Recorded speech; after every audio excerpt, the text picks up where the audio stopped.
Bismillahir Rahmanir Rahim. Alhamdulillahi Rabbil Alamin. Wa sallallahu wa sallam ala nabina Muhammad. Afdalu salatu wa azka taslim. Wa ala alihi wa sahbihi ajma'in wa ba'd. Ndugu zangu, somo letu la leo tutazungumzia wanadamu kwamba ni madhaifu na sisi ni wenye kuhitajia kwa Allah tabaraka wa taala, kwa sababu yeye Allah tabaraka wa taala ni mkamilifu, ni tajiri, ni ghani, ndiye mwenye kuendesha mambo ya kila mwanadamu.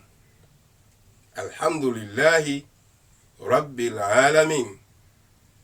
Kila sifa njema anastahiki Mola wa viumbe wote, alladhi mudabbiru shuuni, Mola ambaye ndiye anayepangilia mambo ya waja. Almalik, ndiye mwenye kumiliki kila kitu. Aljabbar, mwenye nguvu.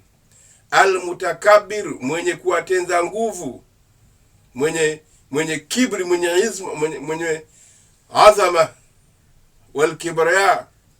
Allah tabaraka wa taala, Allah ni muweza juu ya kila kitu. Allah tabaraka wa taala ametukataza ndani mwa kitabu chake kitukufu kuwa na kibri na jeuri dhidi ya wengine, kuwa na kibri na jeuri kwa Allah tabaraka wa taala, kuwa na kibri kwa viongozi wetu au wale ambao walio chini yetu. Allah tabaraka wa taala anasema ndani mwa kitabu chake kitukufu ya kwamba wala tamshi fil ardi marahan innaka lan takhriqa al arda wa lan tablugha al jibala tulan,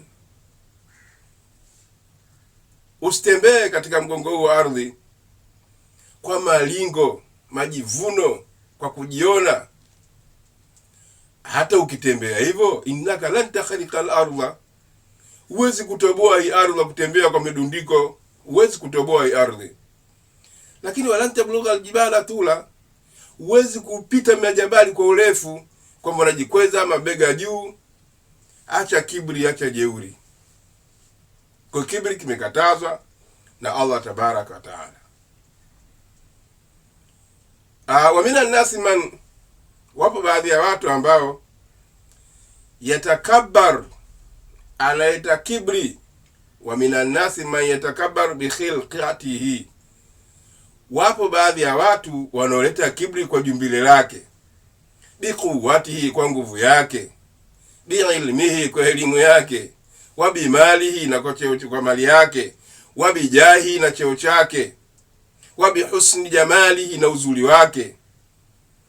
Lau aqila hadha ar-rajul, lau mtu huyo angetambua ya kwamba hiyo mali ameazimwa na Allah tabaraka wa taala, na alikuwepo wangapi wamepewa hizo mali, Allah subhanahu wa taala akawadidimiza. Mfano wa Karun, alikuwa na mali nyingi, amepewa na Allah mali nyingi. Inna mafatihahu latanuu bil usbati ulil quwwa, zile funguo za mali zake tu alizomilikishwa na kupewa na Allah tabaraka wa taala, watu majabali wenye nguvu zilikuwa zina uzito kubeba funguo tu, kwa mali yake. Lakini Allah tabaraka wa taala alipotaka kufuta uwepo wake na mali zake, fakasafna bihi wa bidarihi al-ard, tukamdidimiza yeye na nyumba yake na mali zake na kila kitu chochote nacho. Kwa hiyo usijidai kwa mali, Allah ana uwezo akachukua kwa dakika moja. Usijidai kwa uzuri wako na urembo wako ulionao, kwa sura yako na uliokopo nayo. Lau ungetia akili, siku ambayo upo kabrini, wadudu akaanza kula ule urembo uliokuwa katika sura yako, mwanamke weye, macho yako akaanza kutobolewa, pua zako zikaanza kutoka uchafu, wadudu wanazipekecha, ungeiona sura yako mbaya. Kwa hiyo huna haki, hustahiki kujidai na kuleta kibri.